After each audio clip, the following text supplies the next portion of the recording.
I like what I wore. I mean, I wore what I liked. So അത്രേ ഉള്ളൂ. ആ പടം ഒരു സെക്കൻഡ് പാർട്ട് ചെയ്തത് ദൃശ്യത്തിന്റെയാണ്. ഇപ്പൊ ഇതിന്റെ അകത്ത് വരാൻ നേരത്ത് മാസങ്ങളോളം പല്ല് കേൾക്കാതെ അഭിനയിച്ചെന്ന് പറഞ്ഞിട്ട് അവരെ അമലയാണ് ആ റൂമറിന്റെ ട്വിസ്റ്റ് അങ്ങനെയൊന്നും പ്രത്യേകിച്ച് വരുന്നില്ലേ.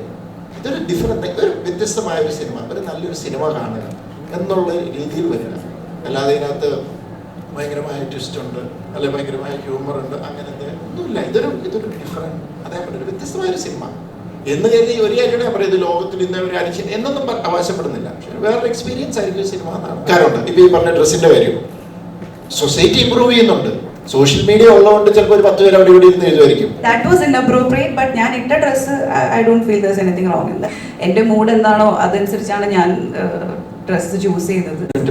ബേസിക്കലി ഒന്ന് രണ്ട് കാര്യങ്ങൾ നമ്മളിപ്പോൾ ഇവിടെ പറയുന്നത് വിഷ്വല്, ഒരു ലൊക്കേഷൻ, സിനിമയ്ക്ക് അങ്ങനെ പ്രത്യേകിച്ച് റൂൾസും ഒന്നുമില്ല. നമ്മൾ എൻഗേജിങ് ആയിരിക്കുക എന്നുള്ളത്. 2 പേരെ ഉള്ളിൽ 2 പേര് അത് വെൽ സ്ക്രിപ്റ്റഡ് ആണ്, വെൽ പെർഫോംഡ് ആണെങ്കിൽ ആ സിനിമ നിൽക്കും. എന്റർടൈൻ ചെയ്യുക എന്നുള്ളതാണ്. ഇവിടെ എത്രയോ 100 ആർട്ടിസ്റ്റ് നിന്ന് അഭിനയിച്ച പടമൊക്കെ ഇവിടെ തിയേറ്ററിൽ കൂടെ സർവൈവ് ചെയ്ത് പോയിട്ടുണ്ട്. സോ അതല്ല എനിക്ക് ഇതിനകത്ത് ഏറ്റവും അട്രാക്ഷൻ തോന്നിയത്, അല്ലെങ്കിൽ എനിക്ക് ഏറ്റവും ഇഷ്ടപ്പെട്ടത്, അർഫാസ് എന്നോട് വന്ന് ഈ കഥ പറഞ്ഞപ്പോൾ ഞാൻ അർഫാസ് അങ്ങനെ ചിന്തിച്ചല്ലോ എന്നുള്ള. ആസ് എ ഫിലിം മേക്കർ സാധാരണ ആൾക്കാർ ചിന്തിക്കുന്നതിൽ നിന്ന് വിഭിന്നമായി ചിന്തിച്ചു എന്ന് കരുതി അർഫാസ് ഇപ്പൊ പറയുന്ന ലോകത്തിൽ ഇന്നവരെ ആരും പറയാത്ത കാര്യമൊന്നുമല്ല. കാരണം ഞാൻ പണ്ട് ഞാൻ സിനിമയിലേക്ക് വരാൻ ആഗ്രഹിച്ചിരുന്ന സമയത്ത് ശേഖർ കപൂർ, ഞാനൊരു ഇന്റർവ്യൂ പറഞ്ഞിട്ടുണ്ട്, മഹേഷ് ഭട്ട് ശേഖർ കപൂർ ഇന്റർവ്യൂവിൽ മഹേഷ് ഭട്ട് ശേഖർ കപൂറിനോട് ചോദിക്കുന്നുണ്ട്, ബഡ്ഡിംഗ് ഡയറക്ടേഴ്സിന് എന്തെങ്കിലും മെസ്സേജ് കൊടുക്കാനുണ്ടോ എന്ന് ചോദിച്ചു. അദ്ദേഹം പറഞ്ഞു, if you want to be a good director go against the rules of the industry എന്നാണ്. അപ്പോൾ ഇവിടെ എല്ലാവരും ഒരേ പാറ്റേൺ, ഒരേ ഇത് എങ്ങനെ ചെയ്യും, അങ്ങനെ ചിന്തിക്കുമ്പോൾ അർഫാസ് വന്ന് എന്നോട്, അർഫാസ് പല കഥകൾ പറഞ്ഞിട്ടുണ്ട്, അത് പലതും ബാക്കിയൊക്കെ നല്ലത് തന്നെയാണ്. പക്ഷെ ഇത് എനിക്ക് ഭയങ്കരമായിട്ട് സ്ട്രൈക്ക് ചെയ്തു. കാരണം ഇറ്റ്സ് എ ഡിഫറെൻറ്റ് ഫിലിം. അത് എനിക്ക് അതുകൊണ്ട് തന്നെയാണ് ഞാനിങ്ങനെ ഭയങ്കരമായിട്ട് സപ്പോർട്ട് ചെയ്തത്. കാരണം മലയാളത്തിന് ഇന്ന് എനിക്ക് തോന്നുന്നത് ഇന്ത്യയിൽ ഏറ്റവും കൂടുതൽ ഇങ്ങനെയുള്ള ഡിഫറെൻറ്റ് സിനിമകൾ ചെയ്യാനും അത് ആസ്വദിക്കാനും കഴിവുള്ള ഒരു ഗ്രൂപ്പാണ് നമ്മുടെ കേരള മലയാളികൾ എന്ന് പറയുന്നത്. അതുകൊണ്ട് തന്നെ ഞാൻ ധൈര്യമായിട്ട് എന്നത് it's A very interesting film. അത് നിങ്ങൾ സിനിമ കാണുമ്പോൾ നിങ്ങൾക്കത് മനസ്സിലാവും. അപ്പൊ അതിനകത്ത് വിഷ്വലും മാത്രമല്ല, അദ്ദേഹത്തിന്റെ സ്ക്രിപ്റ്റിംഗ് ഉണ്ട്, എഴുത്തുണ്ട്, ഇവരുടെ പെർഫോമൻസ് ഉണ്ട്, അതിലാണ് സിനിമ നിൽക്കുന്നത്. ഓഫ് കോഴ്സ് ഫോട്ടോഗ്രാഫി ഉണ്ട്, ബാക്കി എല്ലാ ഘടകങ്ങളും ഉണ്ട്. അപ്പം അത് നിങ്ങൾക്ക് സിനിമ കാണുമ്പോൾ മനസ്സിലാവും. ഈ അപ്പോഴത്തേക്ക് ശേഷം ഏറ്റവും അധികം ഫിസിക്കലി ഡിമാൻഡിങ് ആയിട്ടുള്ള സിനിമയാണോ ഇപ്പോൾ ചെയ്തിട്ടുള്ളത്? ആൻഡ് ഇതിലെ മേക്കപ്പ് അല്ലെങ്കിൽ അതിന് വഹിച്ചിട്ടുള്ള കോസ്റ്റ്യൂംസ്, ലുക്സ്, 2 ലുക്ക് ഉണ്ടെന്നൊക്കെ ട്രെയിലർ കണ്ടപ്പോഴാണ് മനസ്സിലായത്. എത്രത്തോളം ഫിസിക്കലി ഡിമാൻഡിങ് ആയിരുന്നു ലെവൽ ക്രോസ്? ഫിസിക്കലി ഡിമാൻഡിങ് എന്ന് പറയുമ്പോൾ എനിക്ക് എൻ്റെ ഒരു മേജർ കൺസേൺ അങ്ങനെ ഒരു ക്യാരക്ടറിലേക്ക് എത്തുമ്പോൾ, ആ ഒരു അപ്പിയറൻസിലേക്ക് എത്തുമ്പോൾ അതൊരു ഫാൻസി ഡ്രസ് ആവരുത് എന്നുള്ളൊരു ആഗ്രഹം ഉണ്ടായിരുന്നു. കാര്യം ആ സ്ക്രിപ്റ്റ് ഡിമാൻഡ് ചെയ്യുന്ന, അല്ലെങ്കിൽ ആ ക്യാരക്ടർ ഡിമാൻഡ് ചെയ്യുന്ന ഒരു ലുക്ക് അതൊട്ടും ഈ ഏജ് കെട്ടി വെച്ച ഒരു ഫീൽ ഇല്ലാതെ കുറച്ച് റിയൽ ആയിരിക്കണം, ഒറിജിനൽ ആയിരിക്കണം എന്നൊരു ആഗ്രഹം ഉണ്ടായിരുന്നു. അപ്പം അതിന് വേണ്ടിയിട്ട് 3-4 ഗെറ്റപ്സ് നമ്മൾ ഫൈനൽ ചെയ്തിരുന്നു. കുറച്ചധികം കോസ്റ്റ്യൂംസ് ട്രൈ ചെയ്തിരുന്നു. അപ്പോൾ ആ ഗെറ്റപ്പിലാണ് നമ്മൾ ഈ പറയുന്ന രീതിയിലേക്ക് ക്യാരക്ടർ നരേഷനിലേക്ക് മീറ്റ് ചെയ്യുന്ന ഏറ്റവും അടുത്തുള്ളൊരു ഗെറ്റപ്പായിട്ട് തോന്നിയതായിരുന്നു. അപ്പം അതിനോട്, ആ ക്യാരക്ടറിനോട് ജസ്റ്റിഫൈ ചെയ്യുന്ന ഞങ്ങളെ കൊണ്ട് പോസിബിൾ ആയിട്ടുള്ളൊരു ഇത്. പിന്നെ ചാലഞ്ച് എന്ന് പറയുമ്പോൾ അതിൽ ഏറ്റവും വലിയ ചാലഞ്ച് അത് തന്നെയായിരുന്നു. നമ്മൾ ഈ വേഷം കെട്ടുകയും പെർഫോം ചെയ്യുന്ന സമയത്ത് ക്യാരക്ടർ ലൂസ് ആവുകയും ചെയ്യുമ്പോഴാണ് അത് ഫാൻസി ഡ്രസ് ആവുക. അപ്പം അത് ആവാതിരിക്കാൻ മാക്സിമം ട്രൈ ചെയ്തിട്ടുണ്ട്. അത് ഇനി പ്രേക്ഷകരാണ് പറയേണ്ടത്. ഇപ്പോൾ ഓരോ സമയത്തും മലയാളത്തിൽ ഓരോ സിനിമ ചെയ്യാൻ വേണ്ടിയിട്ട് അമലപ്പോഴുള്ള ഒരു കാരണങ്ങളുണ്ടായിരുന്നു. ഇപ്പോൾ ഉദാഹരണത്തിന് ഒരു ഇന്ത്യൻ പ്രണയകഥ ചെയ്യുന്ന സമയത്ത് ഇതിൽ ഇന്നസെന്റ് ഉണ്ടോ എന്നുള്ളതാണ് സത്യനന്ദി കണ്ണോട് ചോദിക്കുന്നത്. അതുപോലെ ലാലേട്ടൻ്റെ കൂടെയുള്ള സിനിമകൾ ചെയ്യുമ്പോൾ അദ്ദേഹത്തിനോടൊപ്പം ചെയ്യാം, അല്ലെങ്കിൽ ജോഷി സാറിന്റെ ഡയറക്ഷനിൽ അഭിനയിക്കാം. ലെവൽ ക്രോസിന്റെ ഏറ്റവും വലിയ അങ്ങനത്തെ ഒരു കഥയല്ലാതെ ഇഷ്ടപ്പെടുത്തിയത് എന്താണ്? സത്യേട്ടനോട് ഞാൻ ഒരു ഇന്ത്യൻ പ്രണയകഥയിൽ ഇന്നസെന്റ് ഉണ്ടോ എന്ന് ചോദിക്കാൻ കാരണം എന്നാലേ ഞാൻ സിനിമ ചെയ്യുള്ളൂ എന്നുള്ളതല്ല. ഞാൻ ഇന്നസെന്റ് ഭയങ്കര വലിയ ഫാനാണ്. പിന്നെ സത്യേട്ട ഫിലിമിലുള്ള ഒരു കോമൺ ഫാക്ടർ ആണല്ലോ, അപ്പം ആ ഒരു എക്സൈറ്റ്മെന്റിലാണ്. പിന്നെ റൺ ബേബി റൺ ആണെങ്കിലും അതിന്റെ story, Lalettan, Joshi sir, it's a combo. അതൊക്കെ ഒരു വലിയൊരു ബ്ലെസ്സിങ്സ് ആയിട്ടാണ് ഞാൻ കാണുന്നത്. ആക്ച്വലി ഞാൻ ചൂസ് ആൻഡ് പിക്ക് ചെയ്ത ഫിലിംസ് അല്ല, ഇതിലേക്ക് വന്ന ഫിലിംസ് ആണിത്. അതുപോലെ തന്നെ ഈ പ്രോജക്റ്റ് വന്നപ്പോഴും ഞാൻ പറഞ്ഞല്ലോ ജിത്തു സാറ് വിളിക്കുന്നു എന്നെ, പിന്നെ ഞാൻ സ്റ്റോറി കേട്ടു. ആൻഡ് ഇതിൻ്റെ actors Asif and Sharafudheen technically strong ആയിട്ടുള്ളൊരു ക്രൂ. ആൻഡ് മെയിൻലി എനിക്ക് ഇതിൻ്റെ സ്റ്റോറി എനിക്ക് ആസ് എ ഡയറക്ടർ അർഫാസ് എനിക്കത് നറേറ്റ് ചെയ്തതും അർഫാസിൻ്റെ ഒരു വിഷൻ, അർഫാസിൻ്റെ ക്ലാരിറ്റി എന്നെ അതെല്ലാമാണ് കൺവിൻസ് ചെയ്തത്. So overall it was a good project to be a part of എന്ന് തോന്നി. എനിക്കൊരു നല്ലൊരു ഇൻറ്റ്യൂഷൻ ഉണ്ടായിരുന്നു, ഒരു കൺവിക്ഷൻ ഉണ്ടായിരുന്നു ഇത് എന്തായാലും വർക്ക്ഔട്ട് ആവും. ബിക്കോസ് എല്ലാ ഡിപ്പാർട്ട്മെന്റ്സിലും ഇത് അത്രയും തന്നെ ഈ പടം അർഫാസ് എങ്ങനെയാണോ കാണുന്നത് അതേ വിഷൻ തന്നെയുള്ള ആക്ടേഴ്സും ടെക്നീഷ്യൻസും തന്നെയാണ് ഇതിൻ്റെ കൂടെ ഉള്ളത്. സോ അത് നന്നായിട്ട് വരും എന്നുള്ളൊരു കോൺഫിഡൻസും ഉണ്ടായിരുന്നു. ഇപ്പൊ എന്തൊക്കെ പറഞ്ഞാലും ഈ ആരാണിത് പ്രസന്റ് ചെയ്യുന്നത് എന്ന് പറയുമ്പോൾ നമുക്കൊരു എക്സ്പെക്ടേഷൻസും ബെഞ്ച് മാർക്കും ഒക്കെ ഉണ്ടാവുമല്ലോ. ഇപ്പൊ ഡേവിഡ് ഫിഞ്ചർ ആണ് മൈൻഡ് റണ്ണർ പ്രസന്റ് ചെയ്യുന്നത് നെറ്റ്ഫ്ലിക്സിൽ എന്ന് പറയുമ്പോൾ ഉണ്ടാവുന്ന ഒരു കാര്യം ഉണ്ടല്ലോ. അല്ലെങ്കിൽ മണിരത്നം പ്രസന്റ് ചെയ്യുന്നു എന്ന് പറയുമ്പോൾ നമ്മൾ പ്രതീക്ഷിക്കുന്ന ഒരു എസ്തെറ്റിക്സ് ഉണ്ട്. അതുപോലെ ജിത്തു ജോസഫ് പ്രസന്റ് ചെയ്യുന്നു എന്ന് പറയുമ്പോൾ നമ്മൾ പ്രതീക്ഷിക്കുന്ന കുറച്ച് കാര്യങ്ങളുണ്ടല്ലോ. ഈ ട്വിസ്റ്റുകൾ, ക്ലൈമാക്സിന്റെ റിവീലുകൾ, അതൊക്കെ ഇത് ഇവിടെയും വരുന്നുണ്ടോ ആ സാമ്യങ്ങളൊക്കെ? നിങ്ങളോട് എനിക്കൊരു റിക്വസ്റ്റ് ഉണ്ട്, എങ്ങനെയെങ്കിലും ബെഞ്ച് മാർക്ക് ഒന്ന് ഒഴിവാക്കി തരാമോ? കാരണം ഈ ബെഞ്ച് മാർക്ക് കാരണം ജീവിക്കാൻ പറ്റില്ല. കാരണം ബേസിക്കലി എന്താ പറയുക, ഞാൻ കുറച്ച് സിനിമകൾ ചെയ്തു, അതിനകത്ത് കുറച്ച് ത്രില്ലേഴ്സ് ആയിരുന്നു. ഞാൻ ഹ്യൂമർ ചെയ്തിട്ടുണ്ട്, ഫാമിലി ഡ്രാമ ചെയ്തിട്ടുണ്ട്, കോർട്ട് റൂം ഡ്രാമ ഒക്കെ ചെയ്തിട്ടുണ്ട്. ബെഞ്ച് മാർക്കിൻ്റെ ഒരു ഇതെന്താന്ന് എനിക്ക് ഇപ്പോഴും മനസ്സിലായിട്ടില്ല. എൻ്റെ പ്രോബ്ലം അതാണ്. അപ്പം ദൃശ്യം ഇറങ്ങി കഴിഞ്ഞപ്പോൾ തൊട്ട് ഏത് സിനിമ വന്നാലും ദൃശ്യം പോലെ ആയിരുന്നു. ഞാൻ പറഞ്ഞ വേറൊരു ദൃശ്യം 1 ഉം 2 ഒന്നിനെ കമ്പയർ ചെയ്ത് എനിക്ക് മനസ്സിലാക്കാം. അപ്പം എനിക്കതിപ്പോഴും കൺഫ്യൂസ്ഡ് ആകുക. അതുകൊണ്ട് ഞാൻ ദയവ് ചെയ്ത് പറയാം, എൻ്റെ ബെഞ്ച് മാർക്കും ലെവൽ ക്രോസും തമ്മിൽ കണക്ട് ചെയ്യുന്ന. ലെവൽ ക്രോസ് എന്ന് പറയുന്നത് it's A different film, it's an interesting plot, ഒരു ഡിഫറെൻ്റ് ആയിട്ടുള്ള ഒരു സ്റ്റോറി, അതിനകത്ത് നന്നായിട്ട് പെർഫോം ചെയ്ത ഒരു നല്ല ക്യാരക്ടറൈസേഷൻസ് ഉണ്ട് അതിനകത്ത്. അപ്പം അതൊരു പുതിയ ഫിലിം മേക്കറുടെ ഒരു തോട്ടാണ്. അതിനെ നിങ്ങൾ സപ്പോർട്ട് ചെയ്യാം. അല്ലാതെ നിങ്ങളിത് ഈ സിനിമ ജിത്തു ജോസഫിൻ്റെ യൂഷ്വൽ ട്വിസ്റ്റ് അങ്ങനെയൊന്നും പ്രതീക്ഷിച്ച് വരരുതേ. ഇതൊരു ഒരു വ്യത്യസ്തമായ ഒരു സിനിമ, ഒരു നല്ലൊരു സിനിമ കാണുക എന്നുള്ള രീതിയിൽ വരിക. അല്ലാതെ ഇതിനകത്ത് ഭയങ്കരമായ ട്വിസ്റ്റ് ഉണ്ട്, അല്ലെങ്കിൽ ഭയങ്കരമായ ഹ്യൂമർ ഉണ്ട്, അങ്ങനത്തെ ഒന്നുമില്ല. ഇതൊരു ഡിഫറെൻറ്റ്, അതേപോലെ ഒരു വ്യത്യസ്തമായൊരു സിനിമ എന്ന് കരുതി ഒരു കാര്യം ഞാൻ പറയുന്നത് ലോകത്തിൽ ഇന്ന ഒരു അഡിക്ഷൻ എന്നൊന്നും അവകാശപ്പെടുന്നില്ല. പക്ഷേ വേറൊരു എക്സ്പീരിയൻസ് ആയിരിക്കും സിനിമ എന്നാണ് എൻ്റെ വിശ്വാസം.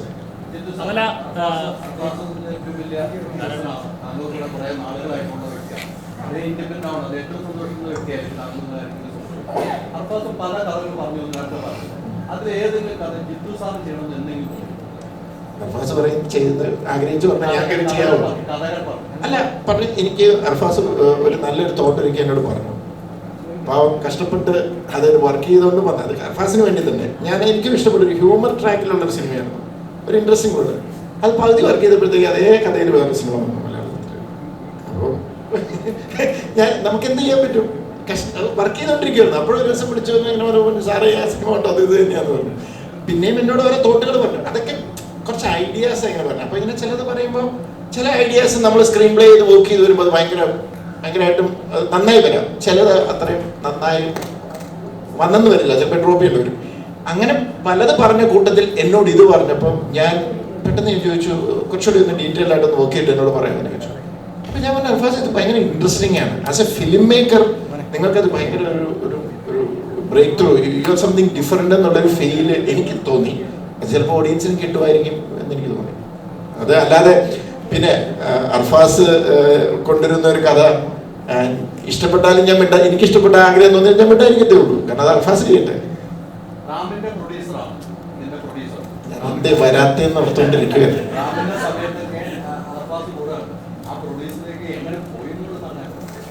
പ്രൊഡ്യൂസർ അല്ല, അത് ഞാൻ തന്നെയാണ്. ഞാൻ പറഞ്ഞു ഏത് സമയത്തായിരുന്നു ഞാനത് പറഞ്ഞു, ദൃശ്യം 2 തെലുങ്ക് ചെയ്തുകൊണ്ടിരിക്കുന്ന സമയത്താണ് ഞാൻ വിളിച്ച് പറയുന്നത്. അപ്പം അന്നത്തെ ക്ലാസിഫായിട്ടൊക്കെ സംസാരിച്ചു അല്ലേ, ഇല്ല അതിന് മുമ്പാണ്. അപ്പം ഞങ്ങൾ ആദ്യം പ്രൊഡ്യൂസറോടാണ് സംസാരിച്ചത്, അത് മറന്നുപോയി. ഞാനാണ് രമേശ് സാറിനോട് പറഞ്ഞത്. അപ്പം അദ്ദേഹത്തിനും കഥ ഇഷ്ടപ്പെട്ടു, അദ്ദേഹം അങ്ങനെയാണത് ഏറ്റെടുക്കാൻ തയ്യാറായത്. ഇപ്പം മേക്ക് ഓവർ ഉണ്ടല്ലോ, ആസിഫ് അലിയുടെ ഒരു മേക്ക് ഓവർ ഇപ്പൊ കാറ്റിൽ നമ്മൾ കണ്ടിരുന്നു. അതിനുശേഷം കെട്ടിയോളന്മാലയിൽ അതിൻ്റെ അകത്തൊന്നൊരു മേക്ക് ഓവർ. പിന്നെ റോഷാക്കിലാണെങ്കിൽ കണ്ണ് മാത്രം കാണിച്ചിട്ട് ഉള്ളൊരു മേക്ക് ഓവറായിട്ട് വേണമെങ്കിൽ ഒരു തരത്തിൽ വേണമെങ്കിൽ എന്നെയും അഡ്രസ്സ് ചെയ്യാം. ഇപ്പോൾ ഇതിൻ്റെ അകത്ത് വരാൻ നേരത്ത് മാസങ്ങളോളം പല്ല് തേക്കാതെ അഭിനയിച്ചു എന്ന് പറഞ്ഞിട്ട് അവരങ്ങോട്ട് പറയുന്നത്. അമലയാണ് ആ റൂമറിന്റെ പിന്നില്.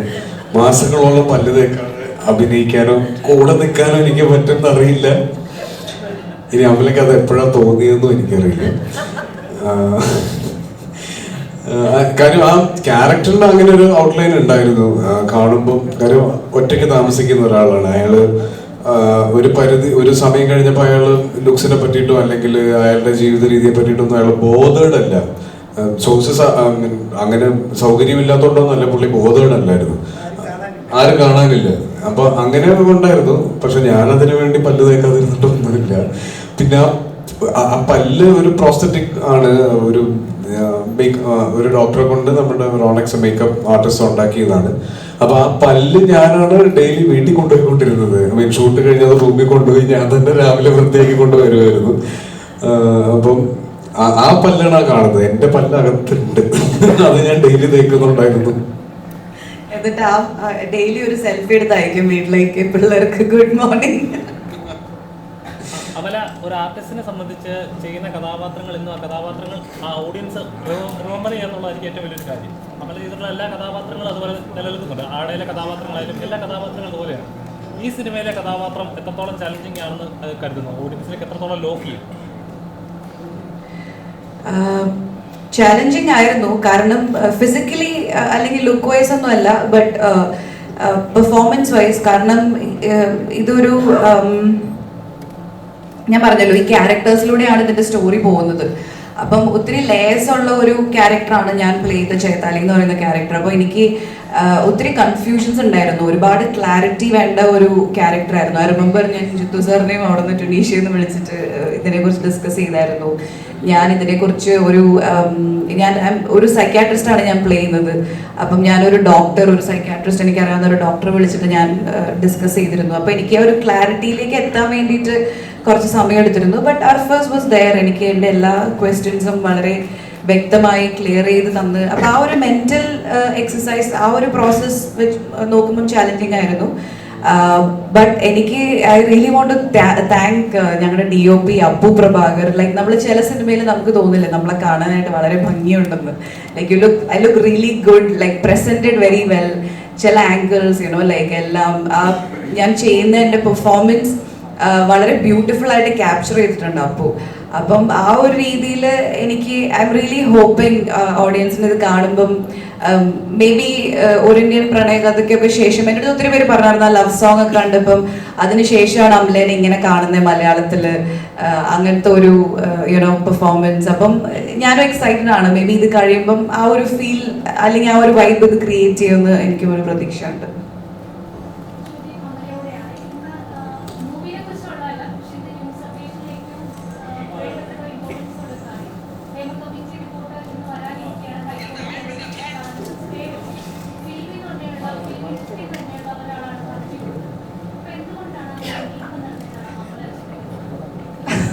എനിക്ക് ഒരു ഐഡിയ ഇല്ലാത്ത കാര്യമാണത്, സോറി.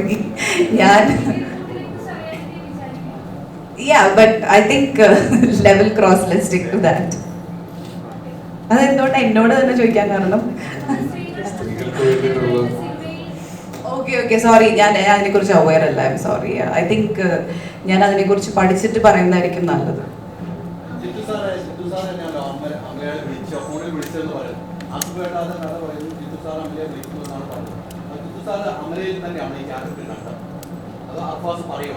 അല്ല, ഞങ്ങൾ ഇതിനെക്കുറിച്ച് ഡിസ്കസ് ചെയ്തപ്പോൾ നമുക്ക് കുറച്ചൊരു ഇപ്പം മലയാളത്തിൽ എനിക്ക് കുറച്ചൊരു ഗ്യാപ്പ് ഉണ്ടായിരുന്നു. ഒരു ഫ്രഷ് മീൻസ് ഒരു സ്ഥിരം ചെയ്തുകൊണ്ടിരിക്കുന്ന ഒരാൾ പാടില്ല, പിന്നെ ന്യൂ ഫേസ് വേണം. ഇങ്ങനെ ഒരു ഡിസ്കഷൻ നടന്നപ്പം ആരോ ഒരാൾ നമുക്ക് പെട്ടെന്ന് ഈ കാസ്റ്റ് ചെയ്യുന്ന സമയത്ത് ചിലപ്പോൾ പല ഫേസസും ഓർക്കത്തില്ല.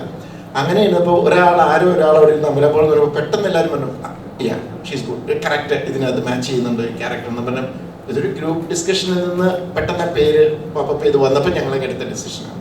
അപ്പോൾ തന്നെ ഞാൻ പറഞ്ഞു എനിക്ക് അമലേനെ അറിയാൻ, ഞാൻ വിളിക്കാൻ, ഞാൻ സംസാരിക്കാന്ന് പറഞ്ഞാൽ ഞാൻ ഇമ്മീഡിയറ്റ് വിളിക്കുകയായിരുന്നു.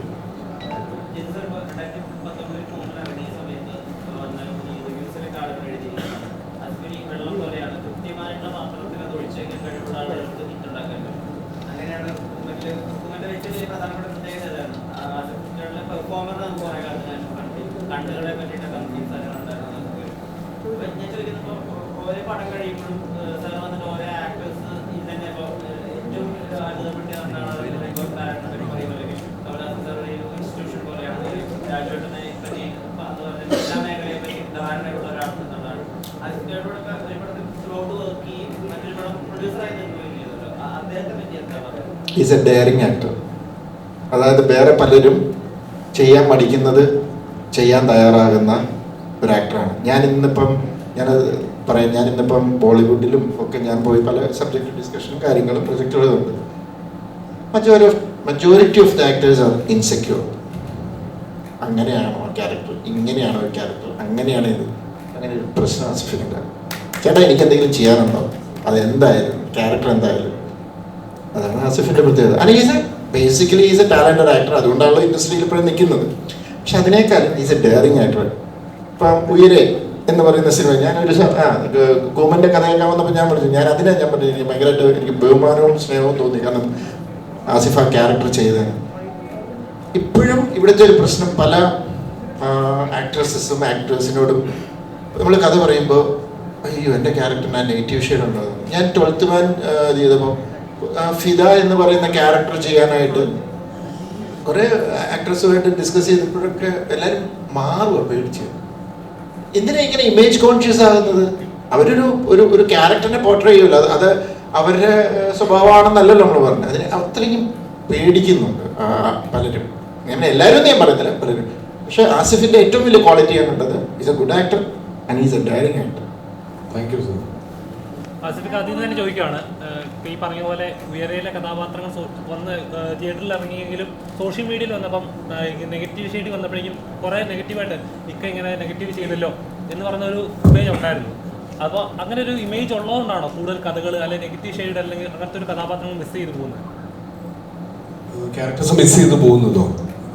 എനിക്കങ്ങനെ മിസ് ചെയ്ത് പോയി എന്ന് തോന്നുന്നത് ഇല്ല. അങ്ങനെ ക്യാരക്ടേഴ്സ് മിസ്സായിട്ടില്ല എനിക്ക്. പക്ഷെ അങ്ങനെ നെഗറ്റീവ് ചെയ്യും, ഞാൻ അതിന് മറുപടി നേരത്തെ പറഞ്ഞിട്ടുണ്ട്. അങ്ങനെ ചെയ്യുമ്പോൾ നമുക്ക് കിട്ടുന്ന ക്യാരക്ടേഴ്സിൻ്റെ ഒരു പ്രെഡിക്റ്റബിൾ സ്വഭാവം ഉണ്ടാവില്ല. നമ്മൾ എങ്ങനെ വേണമെങ്കിലും തിരിയാൻ തോന്നിയെന്ന് തോന്നാം, അല്ലെങ്കിൽ ഒരു ഹീറോ ഇമേജ് ഉണ്ടെന്നോ ഒരു പോസിറ്റീവ് എൻഡിങ് ആയിരിക്കും എന്നുള്ള ഒരു പ്രഡിക്ഷൻ ഇല്ലാതെ ഫ്രീഡം കിട്ടും ആ ക്യാരക്ടേഴ്സിന്. അതാണ് എൻ്റെ ഏറ്റവും വലിയൊരു ക്യാച്ച്. അങ്ങനെ ചെയ്യുന്നത് ക്യാരക്ടേഴ്സിന് മാത്രമല്ല, ഫിലിം മേക്കേഴ്സിനാണ് ഫ്രീഡം കിട്ടുന്നത്. നമ്മളൊരു ചില ക്യാരക്ടേഴ്സ് ആർട്ടിസ്റ്റ് വരുമ്പോൾ ഹ്യൂമർ ചെയ്യാനായിട്ട് വരും, അത് ചെയ്യുന്നു. അപ്പോൾ നമ്മൾ ഷാജോണിയും ഇവരെയൊക്കെ എടുത്ത് വില്ലൻ വേഷമൊക്കെ ചെയ്യുന്നത് ഞാനെപ്പോഴും ആഗ്രഹിക്കുന്നത് ഹീറോ ചെയ്തിരിക്കുന്നവർ നെഗറ്റീവ് ചെയ്യണം, നെഗറ്റീവ് ചെയ്യുന്നവർ ഹീറോ അങ്ങനെയൊക്കെ. അപ്പോൾ എന്നറിയോ, ഒരു ഫിലിം മേക്കറിന്, ഒരു റൈറ്റർക്ക് ഒരു സ്ക്രിപ്റ്റ് എഴുതി ഇങ്ങനെ കൊണ്ടുപോകുമ്പോൾ എങ്ങോട്ട് വേണേലും ആ കഥയെ ട്വിസ്റ്റ് ചെയ്ത് കൊണ്ടുപോകാൻ പറ്റും. അപ്പം ഞാൻ പറഞ്ഞത് അത് ആസിഫിനെ പോലെ എല്ലാ ആക്ടേഴ്സും ചിന്തിച്ചു തുടങ്ങണം. പ്രത്യേകിച്ചും അതിന് ഏറ്റവും നല്ല സ്കോപ്പുള്ള ഒരു സ്ഥലത്താണ് നമ്മൾ ജീവിക്കുന്നത്, മലയാളം. കാരണം അത് മനസ്സിലാക്കാൻ അത്രയും ബുദ്ധിയും അതിനുള്ള പ്രാപ്തിയുള്ളൊരു ഓഡിയൻസ് ഉള്ള കാര്യത്തിന് ഞാൻ നമ്മൾ ഫിലിം ഇൻഡസ്ട്രി ഭയങ്കര ബ്ലെസ്ഡ് ആണ്. അപ്പം ശരിക്കും അത് ഏറ്റവും കൂടുതൽ ബെനിഫിറ്റ് കിട്ടുന്നത് ഞങ്ങൾ ഫിലിം മേക്കേഴ്സിനാണ്, ഇങ്ങനെ ആക്ടേഴ്സ് ചിന്തിച്ച് ചെയ്യുന്നത്. സെന്റ് ആന്റണീസ് കോളേജിൽ ഒരു ഫംഗ്ഷൻ, അതായത് സിനിമയുമായി ബന്ധപ്പെട്ട ഒരു ഫംഗ്ഷന് പോയപ്പോൾ അമല ധരിച്ച വസ്ത്രത്തിനെതിരെ, അതായത് വസ്ത്രം മുംബൈ ഡാൻസ് ബാർ അല്ലാന്ന് പറഞ്ഞ കാസ ഒരു പ്രസ്താവന നടത്തിയിരുന്നു. അപ്പോൾ അതിനോട് എന്താണ് പ്രതികരിക്കുന്നത്? അതായത് വസ്ത്രധാരണ രീതി മുംബൈ ഡാൻസ് ബാർ അല്ല, ഒരു ക്രിസ്ത്യൻ കോളേജിൽ ഒരു പരിപാടിക്കാണ് വന്നതെന്നുള്ള രീതിയിൽ. അപ്പോൾ അതിനോട് എന്താണ് പ്രതികരണം എന്ന് അറിയാൻ ആഗ്രഹമുണ്ടായിരുന്നു. പ്രത്യേകിച്ച് പ്രതികരണമൊന്നുമില്ല. I wore what I like. And ഞാൻ ഇട്ട ഡ്രസ്സിന് എന്തെങ്കിലും കുഴപ്പമുണ്ടെന്നോ അത് ഇൻഅപ്രോപ്രിയേറ്റ് ആണെന്നോ ഞാൻ കരുതുന്നില്ല. മേ ബി അത് ക്യാമറയിൽ കാണിച്ച വിധം ഇൻഅപ്രോപ്രിയേറ്റ് ആയിരുന്നിരിക്കാം. ബിക്കോസ് അവിടെ ഉണ്ടായിരുന്ന സ്റ്റുഡൻസിനോ അല്ലെങ്കിൽ I don't feel I wore a wrong dress. But അത് എങ്ങനെയാണോ പോർട്രേ ചെയ്തതെന്നുള്ളത് അത് എൻ്റെ കൺട്രോളിലല്ലല്ലോ. അപ്പം അതിൽ ഐ തിങ്ക് എനിക്ക് I don't have any role to play. അപ്പം അത് ഞാൻ ഇട്ടുവരുന്ന ഡ്രസ്സ് എങ്ങനെ ഷൂട്ട് ചെയ്യണം, എങ്ങനെ കാണണം എന്നുള്ളത് it's not in my control. I think that was inappropriate. But ഞാൻ ഇട്ട dress I don't feel there is anything wrong in that. And കോളേജിൽ പോകുമ്പോൾ that's the message I wanted to give, to be yourself. And I like what I war.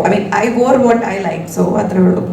Amala, ഇത്രയും ജനറേഷനിൽ വളർന്നു പറഞ്ഞാൽ വികസനം ഉണ്ടെന്ന് പറഞ്ഞാൽ പോലും ഇപ്പം കോളേജ് എന്നൊക്കെ പറഞ്ഞാൽ ഏറ്റവും നല്ല എഡ്യൂക്കേഷൻ കൊടുക്കേണ്ട, അല്ലെങ്കിൽ ഇപ്പം നല്ല ഡ്രസ്സിങ്ങിലായാലും അവനൊരു ഇഷ്ടമാണ്. ഇപ്പോൾ കോമൺ ബാത്റൂം എന്ന് പറഞ്ഞ ഒരു സിസ്റ്റം തന്നെ മഹാരാജസിൽ വന്നു. ആണായാലും പെണ്ണായാലും ഈക്വാലിറ്റി എന്നുള്ള ലെവലിൽ. അങ്ങനെയുള്ള സൊസൈറ്റി പോലും ഈ പറയുന്ന പോലെ ഒരു ഡ്രസ്സ് ഇട്ടതിനെ സോഷ്യൽ മീഡിയയിലൂടെ വെറുതെ കമൻറ്റ് ഇടുക എന്ന് പറയുന്ന ഇത് നമ്മുടെ വളർച്ചയെക്കാളും മുരൾച്ചയല്ല എടുത്ത് കാണിക്കുന്നത്. അതിപ്പോ അങ്ങനെയായി. നമ്മൾ എന്തിട്ടാലും കമന്റ് ഇടാലോ. ഇപ്പൊ സാരി ഉടുത്താലും അത് എങ്ങനെ പോർട്രേ ചെയ്യുന്നു, അല്ലെങ്കിൽ ഇപ്പം ഇന്ത്യൻ ഡ്രസ് ചുരിദാറോ സാരി ഉടുത്താലും അത് ഐ തിങ്ക് ഓരോരുത്തര് അതിൽ നമുക്ക് പ്രത്യേകിച്ച് കൺട്രോൾ ഇല്ല. അപ്പൊ അങ്ങനെയുള്ള കാര്യങ്ങളിലേക്ക് I don't really focus because ഞാൻ ഒരു ആക്ടറാണ്. So I want to give my energy into what I do. ഞാൻ ഇവന്റിന് പോകുമ്പോൾ ഞാൻ ധരിക്കുന്ന ഡ്രസ്സ് ഞാൻ എന്താണോ, ഞാൻ അങ്ങനത്തെ ഡ്രസ്സാണ് ഞാൻ ഇവന്റിന് പോകുമ്പോൾ ധരിക്കുന്നത്. ഞാൻ സാരീസ് കൊടുക്കാറുണ്ട്, സൽവാസ് കൊടുക്കാറുണ്ട്, വെസ്റ്റേൺ ഡ്രസ്സ് കൊടുക്കാറുണ്ട്. എനിക്ക് എന്താണോ കംഫർട്ടബിൾ, എനിക്ക് എന്താണോ എൻ്റെ മൂഡ് എന്താണോ അതനുസരിച്ചാണ് ഞാൻ ഡ്രസ്സ് ചൂസ് ചെയ്യുന്നത്. പിന്നെ it's all part of this game.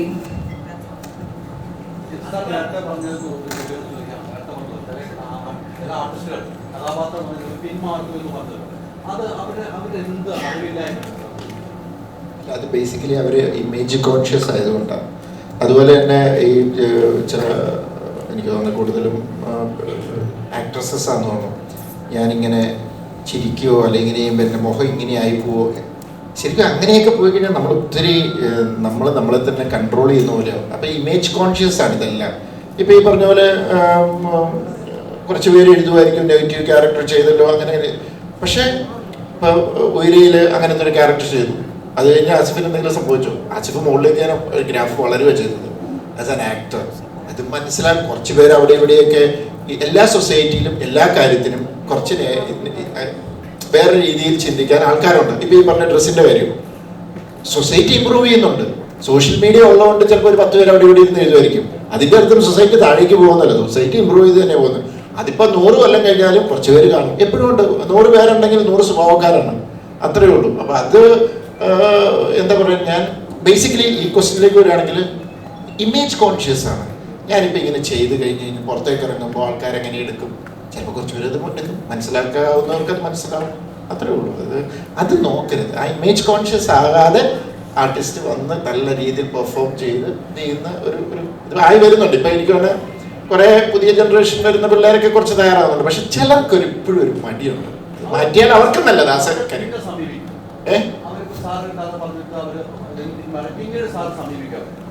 ഇല്ല, കാരണം ഞാൻ ഇതിനെ ഒന്ന് പോയിട്ട് ഇതാണെങ്കിൽ പിന്നെ അല്ല ഞാൻ അങ്ങനെ ഞാൻ എഴുതി തള്ളുക അല്ലെങ്കിൽ അവനെ.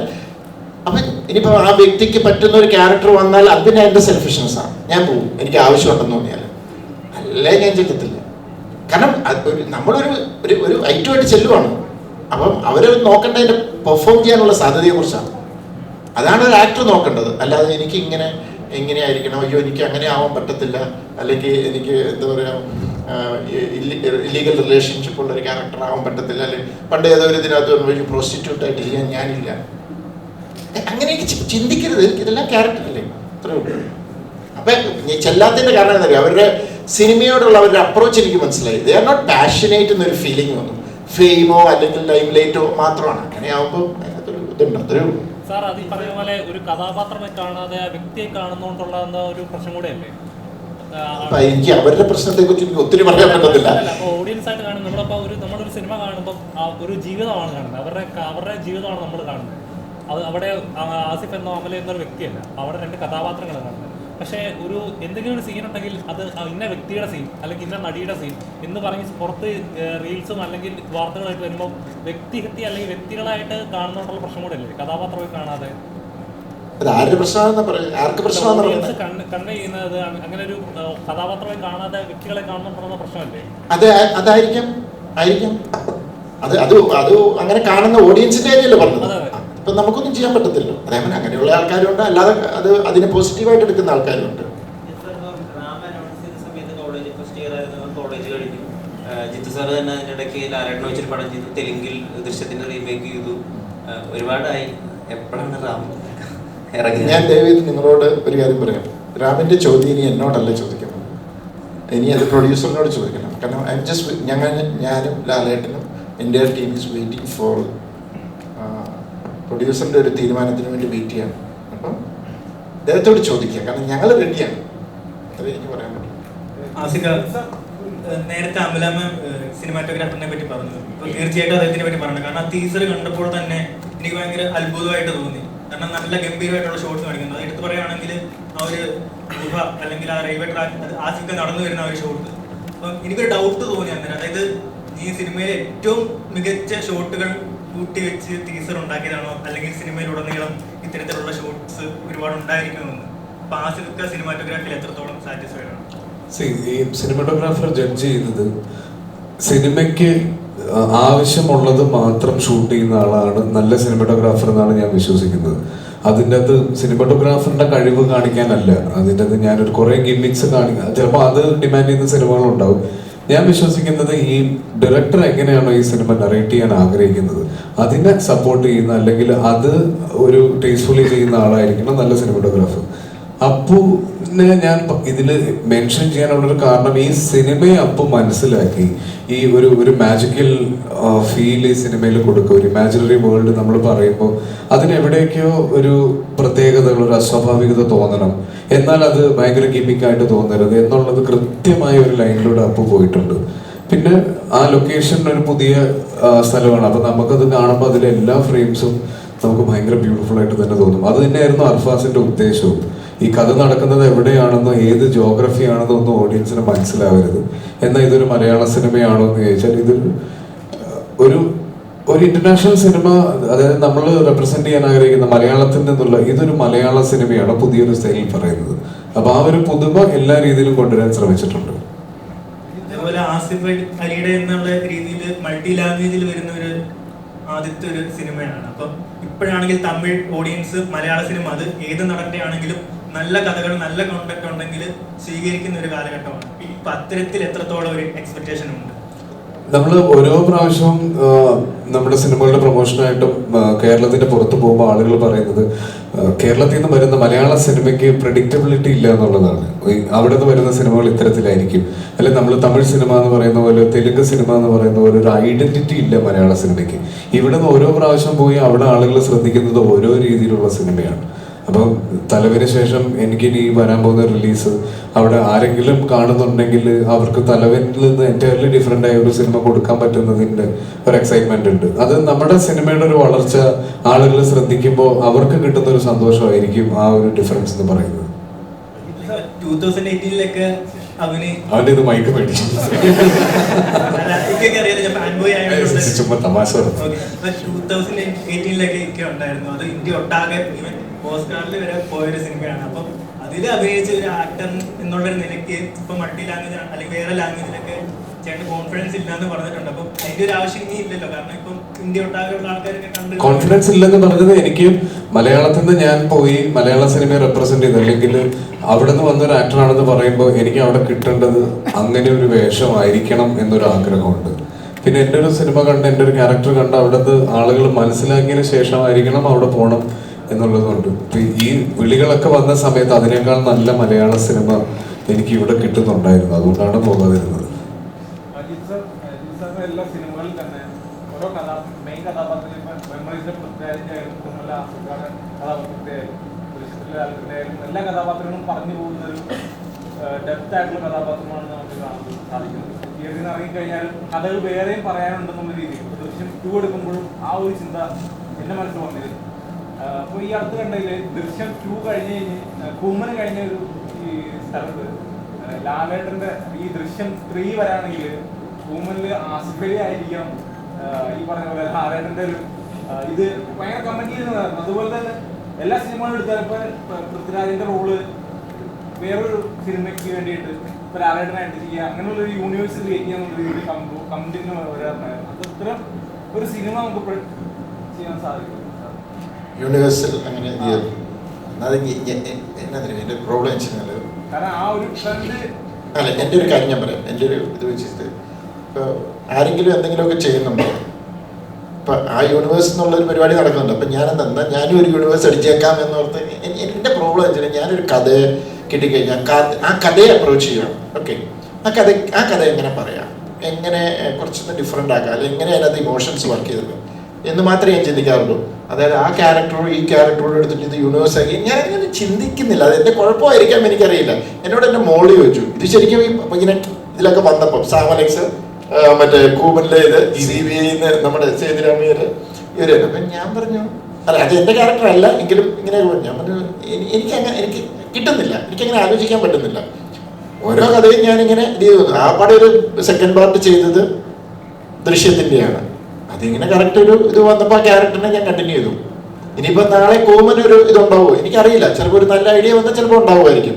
അല്ലാതെ അവിടുന്ന് കൂമൻ്റെ ആ ക്യാരക്ടറിനെ എടുത്തു ഞാനിങ്ങനെ അന്നേരം അങ്ങനെ ഒരു ഐഡിയ ഒന്നും പോകുന്നില്ല, അങ്ങനെയൊന്നും ഞാൻ ചിന്തിക്കുന്നില്ല. അതാണ് എൻ്റെ പ്രശ്നം. സിനിമ എല്ലാവരും ആഗ്രഹിക്കുന്നുണ്ട്.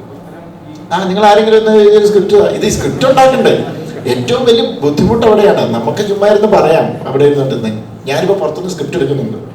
അയ്യോ ദൈവം ഇത് പറഞ്ഞാൽ തുടങ്ങും ഒരബദ്ധം പറ്റി. അല്ല ഞാൻ പറഞ്ഞ ഇങ്ങനത്തെയൊക്കെ ഐഡിയ ക്യാരക്ടർ എല്ലാം ഒരു ഐഡിയ വരുവാണെങ്കിൽ ചെയ്യാം. കാരണം ദൃഷ്ടിൻ്റെ സമയത്ത് ഒരബദ്ധം പറ്റി. 3ക്ക് എവിടെയോ കഥയുണ്ടെങ്കിൽ ഞാൻ തമാശയായിട്ട് അടിച്ചു. അത് കഴിഞ്ഞപ്പം എൻ്റെ മെയില് ആക്ച്വലി ബ്ലോക്ക്ഡായി. സീരിയസ്ലി ആ മെയില് ബ്ലോക്ക്ഡായി. അത് കഴിഞ്ഞപ്പോഴാണ് ഞാനിത് മറന്നുപോയി. അത് കഴിഞ്ഞപ്പോൾ ആരാണ്ട് പറഞ്ഞു സാറ് തന്നെ എനിക്ക് അതിനകത്ത് ആ ടൈം ലൈൻ വെച്ചിട്ട് കാണിച്ചു തന്നപ്പോൾ ഞാൻ ശരിയാ ഞാനൊരു തമാശയായിട്ട് പറഞ്ഞു. ഞാനങ്ങനെ ചിന്തിക്കുന്നില്ല. അതാണ് പ്രശ്നം. ഇതിൻ്റെ പേരിൽ ആരും അയക്കണ്ട കേട്ടോ.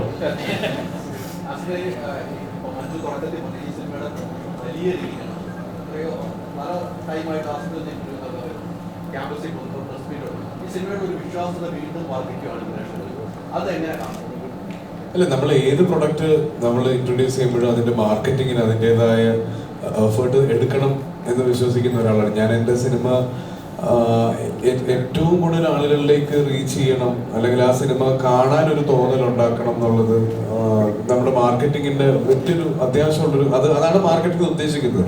അപ്പൊ അത് എല്ലാ സിനിമയ്ക്കും ചെയ്യുന്നുണ്ട്. പ്രത്യേകിച്ച് ഇത്തരത്തിലുള്ളൊരു സിനിമ വരുമ്പോൾ നമ്മളൊരു പുതിയ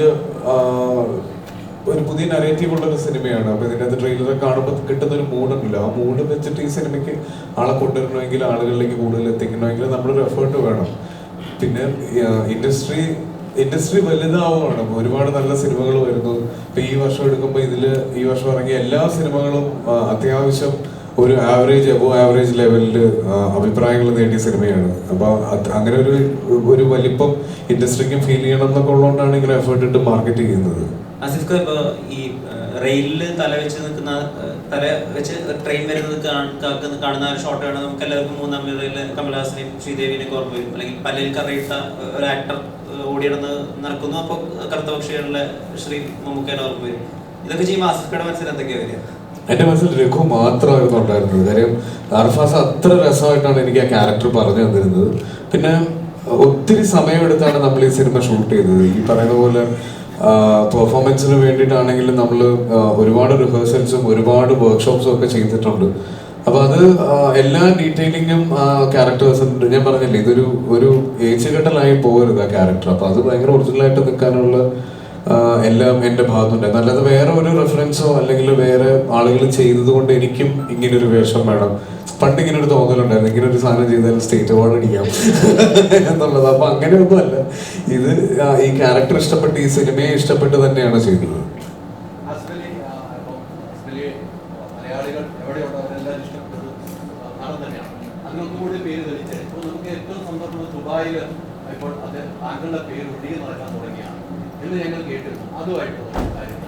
അല്ല ഞാനും പറഞ്ഞു, എനിക്കും സന്തോഷമുള്ളൊരു കാര്യമാണ്, ഒത്തിരി അഭിമാനം തോന്നി.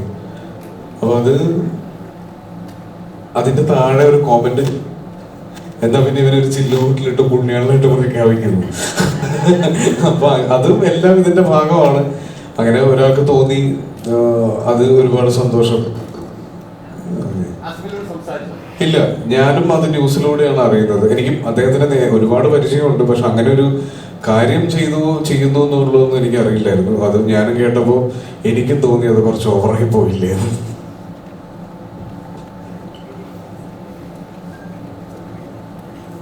ഷറഫുദ്ദീൻ എത്തിപ്പെടാൻ കഴിഞ്ഞിട്ടില്ല. Sharafudheen is also playing a very important part in the film. മൂന്നുപേരും ഇമ്പോർട്ടൻ്റ് ആയിട്ടുള്ള ക്യാരക്ടേഴ്സ് ആണ് ചെയ്യുന്നത്. അൺഫോർച്ചുനേറ്റ്ലി ഷറഫിന് ചില പ്രശ്നങ്ങൾ കാരണം വരാൻ പറ്റിയിട്ടില്ല. I feel very blessed to have these kind of actors in my film. And sir അത് പ്രസൻറ്റ് ചെയ്യുക എന്ന് പറയുന്നത് it's a dream come true. ഒരുപാട് സ്ട്രഗിൾസ് ഉണ്ടായിരുന്നു on the way, right from casting, like I've mentioned before, Amala ഈ സിനിമയിൽ വരണം എന്നുള്ളത് എൻ്റെ വലിയൊരു ആഗ്രഹമായിരുന്നു. ഈ സ്ക്രിപ്റ്റ് എഴുതുമ്പോൾ പോലെ എൻ്റെ മനസ്സിലുള്ള റെഫറൻസ് ഇമേജ് അമലയുടെ ആയിരുന്നു. ഞാനത് മുന്നേ പറഞ്ഞിട്ടുണ്ട്. അപ്പോൾ അമലയിലേക്ക് സാറ് ഹെൽപ്പ് ചെയ്തിട്ട് finally I got Amala. Asif, Sharaf, ഇതുപോലെ ആക്ടേഴ്സിനെ കിട്ടിയത് എൻ്റെ വലിയൊരു ഭാഗ്യമാണ്. രാജസ്ഥാനിൽ പ്ലാൻ ചെയ്ത ഒരു സിനിമ ടുണീഷ്യയിൽ കൊണ്ടുപോയി ഷൂട്ട് ചെയ്യാൻ കഴിഞ്ഞത് അത് പ്രൊഡ്യൂസറിൻ്റെ സപ്പോർട്ട് കൊണ്ട് മാത്രമാണ്. അതുകൊണ്ട് രമേശ് പിള്ള സാറിനോട് ഒരുപാട് നന്ദിയുണ്ട്. ഇനി സിനിമ കംപ്ലീറ്റ് ആയി, it all feels worth when I see the reactions of them after watching the film. So I'm really looking forward to this. I hope you all go and watch the film and you hope like it. നിങ്ങളുടെ അഭിപ്രായങ്ങൾ പറയാം. Thank you so much. Thank you. അപ്പോൾ തീർച്ചയായിട്ടും ഞാൻ എപ്പോഴും പറയാറുള്ളതാണ്, മീഡിയയുടെ support ഒരു സിനിമയുടെ വിജയത്തിന് എത്ര അത്യാവശ്യമാണെന്നുള്ളത് എന്നെപ്പോലെ അല്ലെ എന്നേക്കാൾ നന്നായിട്ട് നിങ്ങൾക്കറിയാം. അത് നിങ്ങൾ ഇതുവരെ തന്ന സപ്പോർട്ടിനേക്കാൾ കൂടുതൽ സപ്പോർട്ട് ഈ സിനിമയ്ക്ക് കിട്ടുമെന്ന് പ്രതീക്ഷിക്കുന്നു. ഇതൊരു നല്ല സിനിമയാണെങ്കിൽ മാക്സിമം ആളുകളിലേക്ക് എത്തിക്കുക. സിനിമകൾ നന്നാവുമ്പോഴാണ് നമ്മുടെ ഇൻഡസ്ട്രി വലുതാവുന്നത്. നമ്മുടെ ഇൻഡസ്ട്രി വലുതാവുമ്പോൾ നമുക്ക് എല്ലാവർക്കും അത് ബെനിഫിഷ്യലാണ്. നമുക്ക് എല്ലാവർക്കും ഒരുമിച്ച് നന്നാവാൻ പറ്റട്ടെ എന്ന് ആശംസിക്കുന്നു. Thank you. Thank you so much. അപ്പോൾ എല്ലാവരും സപ്പോർട്ട് ചെയ്യുക. 26-ാം തീയതി എല്ലാവരും